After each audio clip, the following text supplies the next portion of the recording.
হাসিমারাতে 40টা Rafael আছে, আরো বহু জায়গায় আছে, কাছাকাছি নামটা বললাম।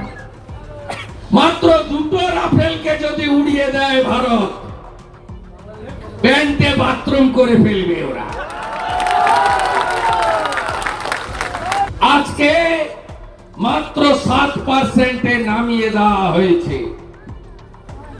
যেমন আফগানিস্তান, পাকিস্তান, ওখানে হিন্দু, শিখ, জৈন এদেরকে কার্যত শূন্য করে দেওয়া হয়েছে।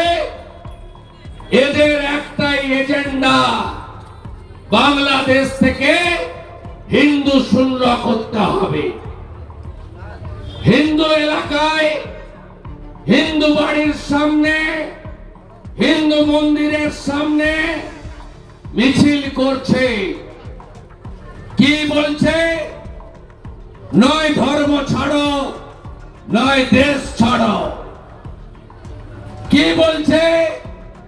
ভারত যাদের মামার বাড়ি, বাংলা ছাড়ো তাড়াতাড়ি। কি সাহস! আরে তোদের উপরে আমরা নির্ভর করি না, রাজাকারের নাতি,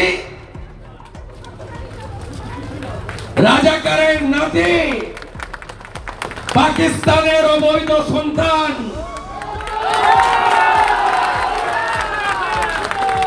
তোদের উপর আমরা নির্ভর করি না। আমাদের উপর তোরা নির্ভর করেন। মোল্লা ইউনূস, ভালো করে শুনে রাখো।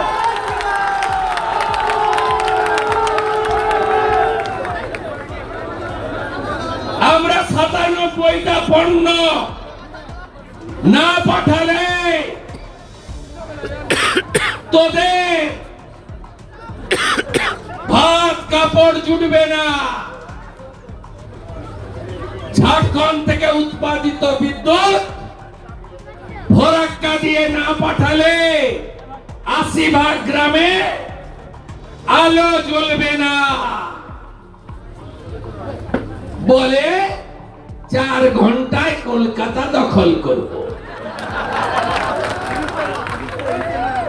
আছে কিছু তোদের? হাসিমারাতে 40টা রাফেল আছে, আরো বহু জায়গায় আছে, কাছাকাছি নামটা বললাম। মাত্র 2টো রাফেলকে যদি উড়িয়ে দেয় ভারত, প্যান্টে বাথরুম করে ফেলবে ওরা।